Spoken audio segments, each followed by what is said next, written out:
Cihazımız Kinex marka öksürtme cihazı. Devre bağlantımız, adaptör girişimiz ve başlatma düğmemiz. Buraya bir defa bu şekilde bastıktan sonra cihazımızda ana ekranımız bu şekilde geliyor.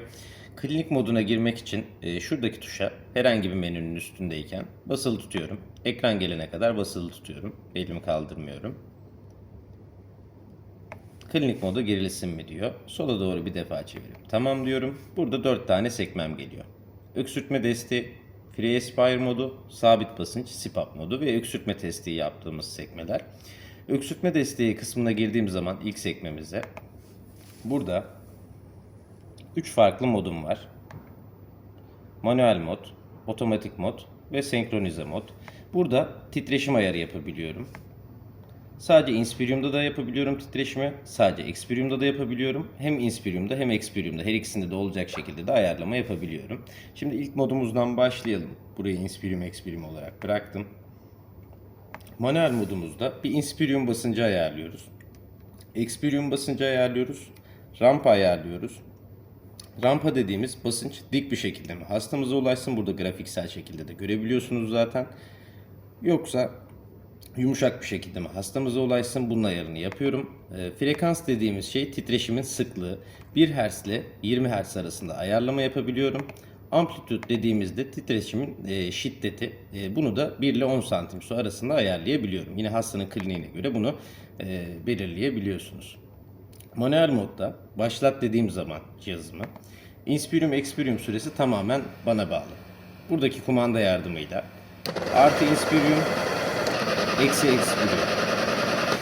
Tamamen Inspirium Experium süresi bana bağlı. Bu daha çok bu modun kullanım alanı hastaya uygun basınçları belirlemeniz için.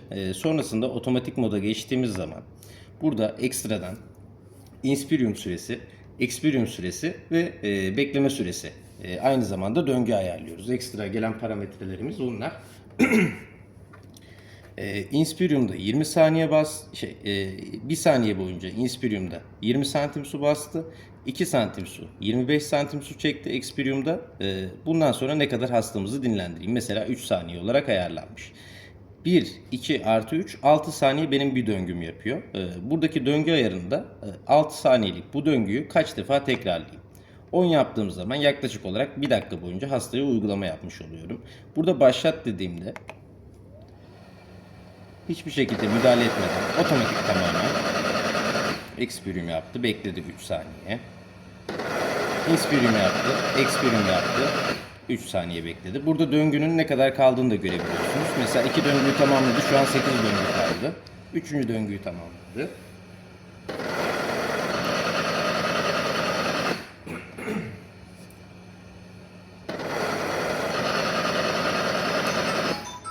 Buradan hiç bitmesini beklemeden durdurabiliyorum aynı zamanda. Bir diğer modumuz senkronize mod. Diğer modumuz da senkronize mod.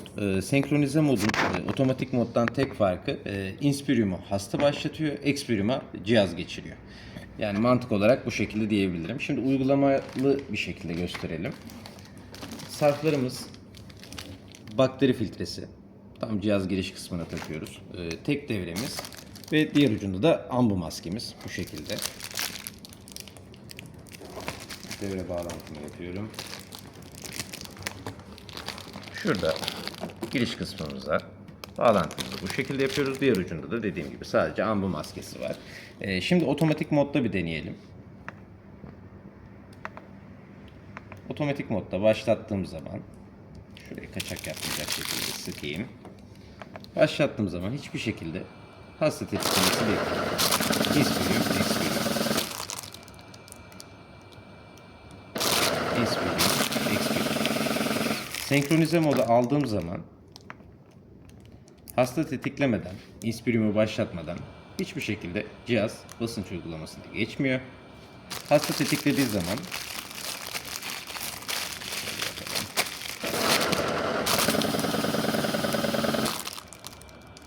yine tekrardan hastanın tetiklemesini bekliyor. Hiçbir işlem yapmıyor. Yani burada bizim bekleme süremiz tamamen hastaya bağlı oluyor. Tekrar tetikledim. Tekrar yine ayarladığım döngü tamamlanana kadar hasta tetiklemesini bekliyor. Bağlantımız bu şekilde. Bir diğer modumuza geçelim. Free Aspire modu. Oraya geçmeden önce şu sabit basınç modunu göstereyim. Sabit basınç bildiğimiz CPAP, tek yönlü pozitif hava yolu basıncı. Burada basınç ayarını 20'ye kadar ayarlayabiliyorum. Yine aynı zamanda süre ayarlayabiliyorum. Başlat dediğim zaman bildiğimiz CPAP, tek yönlü pozitif hava yolu basıncı. Ayarladığınız dakikada ayarladığınız basınçla bu şekilde devam ediyor. Öksürtme testi kısmına geçtiğim zaman burada hastamızın ambu maskesini kaçak yapmayacak şekilde hastamızın yüzüne yerleştirdikten sonra hastamızın öksürmesini istiyoruz. Eğer ki buradaki işaret gülen yüz çıkarsa hastanın öksürtme desteğine ihtiyacı yok. Somurtan yüz çıkarsa hastanın öksürtme desteğine ihtiyacı var anlamına geliyor. Son modumuz Free Aspire modu. Tıkladığım zaman burada devre kısmı kırmızı devre uyarısı veriyor. Devremiz farklı Free Aspire modunda. Burada bağlantımı çıkartıyorum.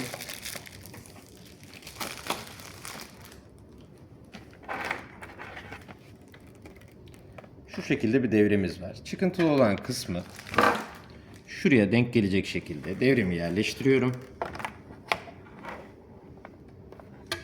Devremi taktıktan sonra burada şurayı çözelim. Devremi taktıktan sonra burada başlat seçeneği var. Buradaki